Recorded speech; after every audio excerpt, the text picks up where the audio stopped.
Bismillah ar-Rahman ar-Rahim. Welcome to my YouTube channel. My name is Said Nabi Said. In today's topic, I am going to be talking about another part of partition which is called an adverb. In this video, I will try my level best to explain it to you in a brief way. As you see, an adverb is a word that modifies, describes a verb, adjective, another adverb, or an entire sentence. څنګه چې تاسو ته معلومه ده چې په دې ویډیو کې به مونږه په بل یو اجزای کلام باندې بحث کوو چې هغه ته مونږه adverb وایو. نو adverb څه ته وایي؟ یو adverb دا یو لفظ دی کوم چې د یو verb د adjective د بل یو adverb یا د پوره جملې په معنی کې بدلون راولي. We can also define it as a word which gives us more or additional information about a verb, adjective, another adverb, or an entire sentence. یعنی په نورو ټکو کې موږ داسې ویلی شو چې دا یو داسې لفظ دی چې دا به د verb، د adjective، د بل یو adverb او یا د پوره جملې متعلق موږ لا مزید معلومات راکوي. It also shows how, when, where, why, or to what extent something happens. دا خبره هم ظاهروي چې یو کار څنګه کیږي، کله کیږي، چرته کیږي، ولې کیږي او څومره کیږي، یعنی د دې ډیګري څومره ده. نو دا موږ ته دا هم ظاهروي. An adverb also expresses how, when, where, why, or to what extent something happens or takes place. یعنی دا adverb چې کوم دی دا موږ ته څه کوي؟ دا موږ ته دا هم ظاهروي چې یو کار څنګه کیږي، کله کیږي، چرته کیږي، ولې کیږي او څومره کیږي. نو دلته زموږ سره څو مثالونه دي. په دې مثالونو باندې به موږ انشاءالله بحث کوو چې یعنی یو adverb به موږ لا یعنی دا به موږ ته څه کوي؟ دا به موږ ته د verb، د adjective، د بل یو adverb او یا د مکمل جملې متعلق معلومات موږ ته راکوي. موږ به اول په دغه باندې بحث کوو، بیا به وروسته راځو چې یو کار په کوم انداز څنګه کیږي، یعنی دغه انداز څنګه دی، په کومه طریقه باندې کیږي. یو کار مطلب when کله کیږي، یعنی دا به موږ ته ټایم ظاهروي. where دا به موږ ته place ظاهروي، او why دا به موږ ته purpose یا reason ظاهروي، او to what extent دا به موږ ته ډیګري ظاهروي. نو چې کوم adverb زموږ سره how ظاهروي، نو دا به زموږ سره دا adverb manner وي. بل when دا به adverb of time ته اشاره کوي، where دا به adverb of place ته اشاره کوي، او why دا به adverb of reason یا purpose ته اشاره کوي. دا به زموږ سره څه adverb of purpose یا reason وي، او to what extent دا به زموږ سره adverb of degree. بیا زموږ سره مطلب دا دی چې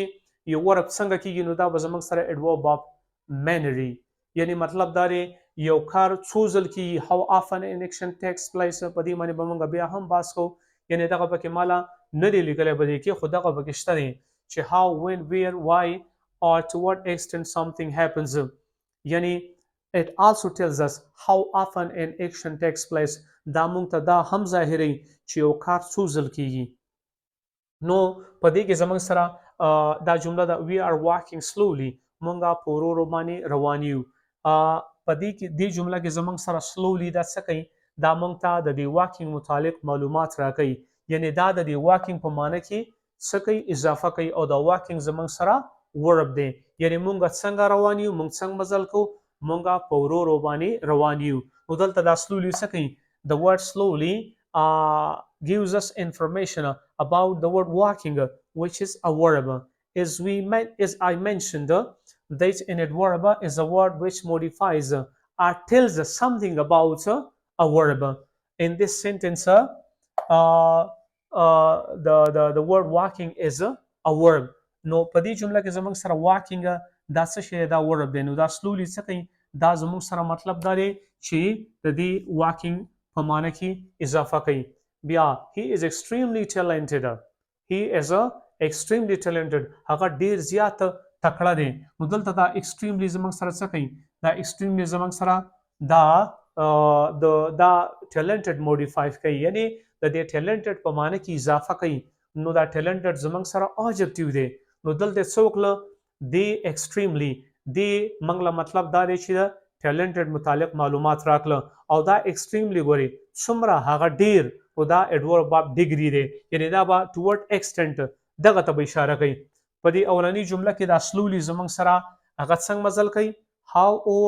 how are we walking we are walking slowly. نو موږ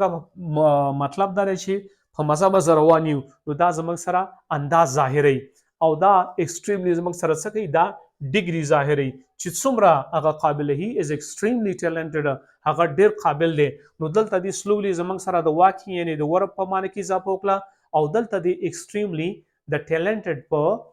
معنی کې اضافه وکړه. ټیلنټډ زموږ سره اوبجیکټیو دی. څنګه چې موږ ویلي دي چې د ایډورب کار به د چا سره وي د ورب سره وي د اجکټیو سره وي یا به د بل یو ایډورب سره وي. یعنی د دې به د دې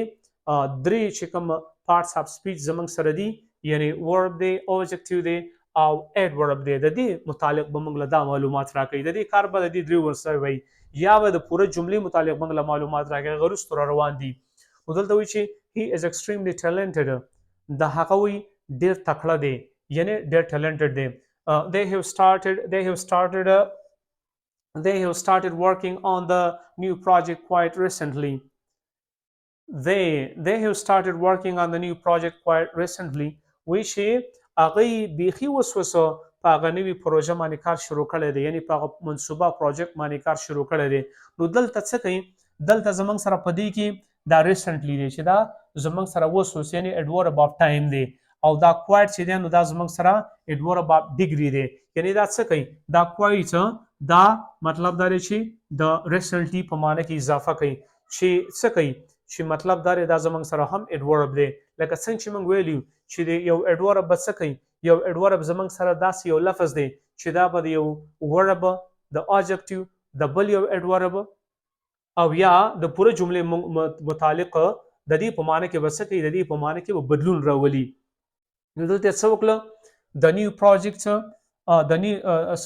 they have started working on the new project quite recently. هغه وی چې وسوسه بیخي یعنی هغه بیخي وسوسه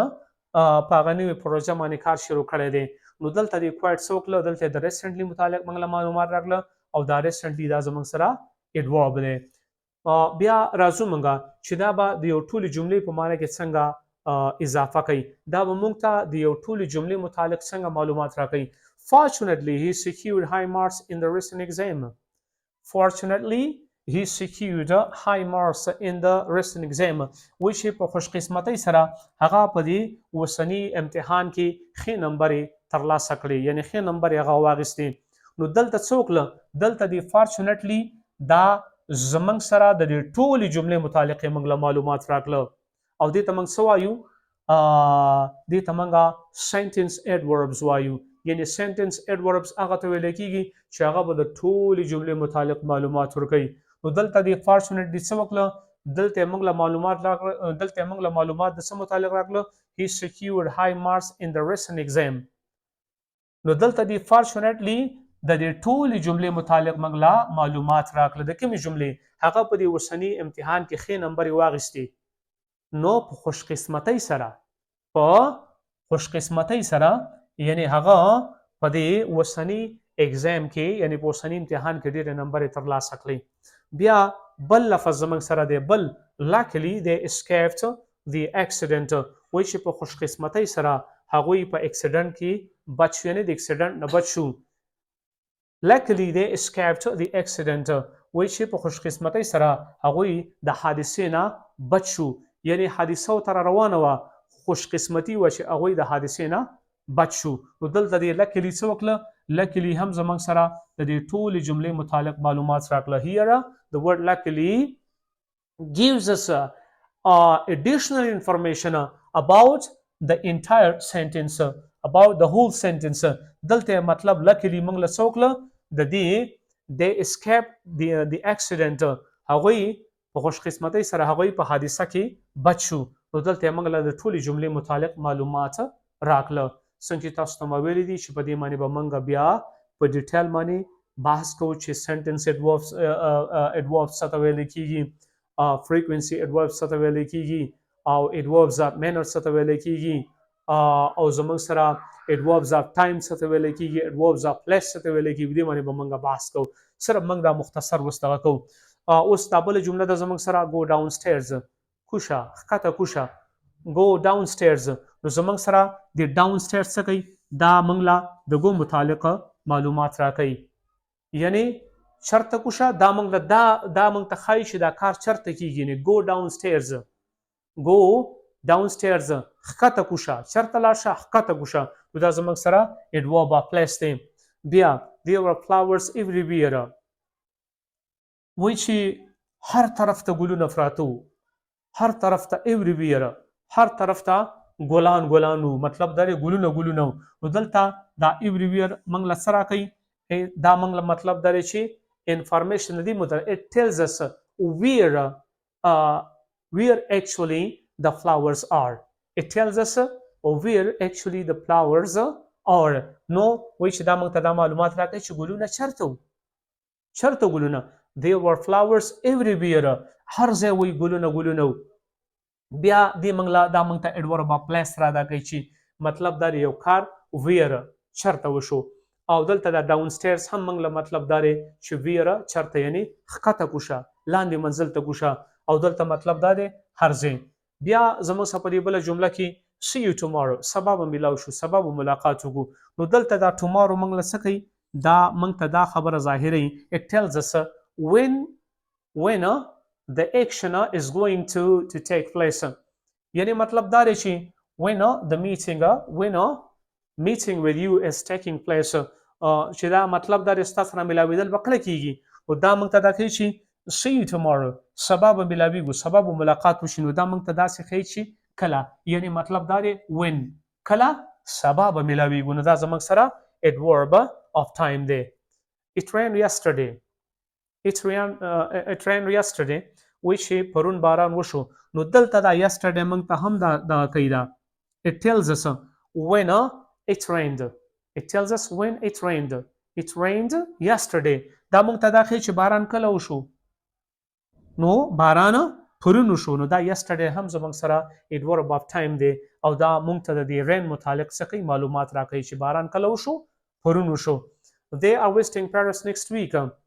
هغوی به په دې را روانه هفته باندې د پیرس چکر لګوي next tells us when they are visiting Paris دا next week موږ ته دا خبره کوي چې هغوی به پیرس ته کله ځي نو they are visiting Paris next week هغوی به په دې را روانه هفته باندې پیرس ته روان دي بیا they will stay in the cabin temporarily هغوی به عرضي طور باندې په کیبن کې پاتې کیږي کیبن مطلب دا دی چې وړوکی ځای یو وړوکی کمره د لرګو مطلب لاک کیبن هم ورته ویلی کیږي نو هغوی به څه کوي هغوی به عرضي طور باندې مطلب دا دی چې هلته پاتې کیږي نو دا هم زموږ سره مطلب دا دی چې دا ډیوریشن آف ټایم ظاهروي دا زموږ سره ډیوریشن آف ټایم ظاهروي یعنی دا موږ ته دا ښیي چې هغوی به هلته څومره پاتې کیږي څومره وخت به پاتې کیږي نو هغوی به هلته په کیبن کې به څه کوي هغوی به په کیبن کې عرضي طور باندې پاتې کیږي they will stay in the cabin temporarily دا به مطلب دا دی چې temporarily هلته پاتې کیږي بیا دا هم زموږ سره adverb دی او دا موږ له مطلب دا دی چې معلومات راکوي د stay نو stay زموږ سره verb دی نو دا زموږ سره څه شو دلته د verb متعلق موږ له معلومات راکړه بیا Anna always works on Saturdays په دې جمله کې زموږ سره دوه adverbs دي یو always دی او بل Saturdays دی یعنی دا always زموږ سره frequency ظاهري how often یعنی څومره همیشه او دا زموږ سره ټایم ته اشاره کوي چې په کوم ورځ باندې وایي چې انا همیشه په هر هفته باندې کار کوي بل یو پوینټ کله چې موږ when we add an s to the day of a week to a day of the week it means every day لکه د مثال په تور باندې موږ د دې سره د دې سټرډے سره اس اضافه شوی دی اس اضافه کړی دی نو د دې نه مراد څه دی د دې نه مراد every Saturday دی نو which Anna always works on Saturdays which Anna همیشه په هر هفته باندې د هفته په ورځ باندې کار کوي نو always هم زموږ سره دا اډورب دی دا موږ ته ښیي چې څو ځل همیشه او دا زموږ سره ټایم ظاهروي چې کله نو په دې کې دا زموږ سره دوه اډورب شو یو اډورب زموږ سره اډورب اف فریکوینسي دی او بل زموږ سره اډورب اف ټایم شو دا زموږ سره ان سپیسیفیک فریکوینسي ده یعنی مطلب ان سپیسیفیک ټایم ظاهروي دا زموږ سره څه کوي دا لکه مطلب همیشه لا سپیسیفیک ټایم نه ظاهري بیا بل جمله کې وی سم ټایمز پلی فوتبال من کله کله فوتبال کو یعنی مطلب دا ان سپیسیفیک ټایم انډیفینټ ټایم ظاهري مون کله کله فوتبال کو مون مطلب دا چې دلته دا سم ټایمز څه کوي دا سم ټایمز دلته مطلب دا دی چې د دې ورب متعلق موږ معلومات راکړي وی سم ټایمز پلی فوتبال مون کله کله فوتبال کو I check my email hourly زه هر غنټه خپل ایمیل چک کوم ګورم نو دلته دا اورلی دا هم زمون سره مطلب دا شي دغه دی دا اډورب دی او دا سپیسیفیک ټایم شو کوي یعنی فریکوینسي دا اډورب اف فریکوینسي دی خدا زمون سره څه کوي سپیسیفیک یعنی هر غنټه ز خپل ایمیل چک کوم د ویزټ لندن ایرلی هغه هر کال د لندن سیر کوي نو دا هم سپیسیفیک ټایم شو یعنی مطلب دا وخت معلوم شو نو دا اډورب څه کوي دا اډورب موږ له مطلب دا چې د ویزټ معلومات د ویزټ متعلق معلومات راکړي او ویزټ زموږ سره ورب دی یعنی څنګه چې موږ ویلي دي چې د اډورب کار به د چا سره د یو ورب متعلق به موږ له معلومات راکړي د کار د اوبجیکټیو د صفات یا د بل یو اډورب متعلق به موږ له معلومات راکړي یا به د ټولې جملې متعلق موږ له معلومات راکړي لکه څنګه چې فارچونټلی او لکلی اډوربز دي بیا زموږ سره بل جمله ده the company made a huge profit. Therefore, the employees were given raises. which company ډیره زیاته کمپنۍ ته ډیره زیاته منافع شو یعنی کمپنۍ ډیره زیاته منافع ترلاسه کړه نو په دې وجه باندې چې د دې کوم ملازمینو کم په دې کې نوکرانو نو د هغوی په تنخواګانو کې اضافه وکړل شوه نو دا therefore چې کوم دی نو دې ته موږ څه وایو دا زموږ سره ریزلټ شو کوي دا اډورب زموږ سره ریزلټ شو کوي چې په څه وجه باندې یعنی مطلب دا موږ ته ریزن راکړي چې ولې دا اضافه وشوه the company made a huge profit therefore the employees were given raises which کمپنۍ ډیره زیاته ګټه وکړه ډیره زیاته منافع وکړه نو په دې وجه باندې ولې لکه مطلب دا دی دلته وای شو کوي کنه موږ ته وای کوي کنه ریزن نو دا وایي چې نو په دې وجه باندې د نوکرانو د ملازمینو په تنخواګانو کې اضافه وکړل شوه بیا زموږ سره بل یو اډورب دی هغه اډورب زموږ سره هغه دی چې هغه زموږ سره کوېشن ورډ وي نو هغه ته موږ انټراګیټیو اډورب وایو چې هغه موږ مطلب کوېشن هم کوي بل به هغه موږ ته هغه دغه هم ښیي دا ټایم به هم ښیي زموږ سره دلته چې وین دی ویر پلیس به هم ظاهري لکه څنګه چې ټایم دی لکه مطلب دا وخت به ظاهري یا به پلیس ظاهري یا به ریزن ظاهري لکه د مثال په تور باندې why were you late for the class ته ولې د کلاس لپاره مطلب دا دغه وی دا لیټ شوې تا نه وخت کو نو دلته راځو موږ when do you want to go shopping ته کله غواړې چې شاپینګ ته لاړ شي شاپینګ چې سره مطلب سودا لذي مطلب بازار ته لاړ شي الته څاخلي نو دا وی when do you want to go shopping ته کله غواړې چې بازار ته لاړ شي نو کو زه بل پرس کله دی جواب وکم I want to go shopping tomorrow زه غواړم چې سبا شاپینګ ته لاړ شم نو الته ټومارو هم زمنګ سره سوکله د زمنګ سره ټایم ظاهره کو خو دې ته منګه انټراګیټیو څه وایو انټراګیټیو اډورب وایو چې دا به کوېشن کوي نو مطلب دا دی ته کله غواړې چې شاپینګ ته لاړ شې نو دلته دې څوکله دې منګله د ټایم متعلق معلومات راکړه چې ټایم چې کله بیا where have you bought that mobile دغه موبایل تا شرط اغشته دی where have you bought that mobile تا دغه موبایل شرط اغشته دی دلته مطلب دا زمنګ سره دا اصل کې څه دی دا زمنګ سره انفارمیشن کوېشن دی نو په دې کې موږ سره مطلب دا دی چې موږ ساين اف انټروګیشن لګو ما به کې فول سټاپ لګولې سوري where have you bought that mobile دغه موبایل تا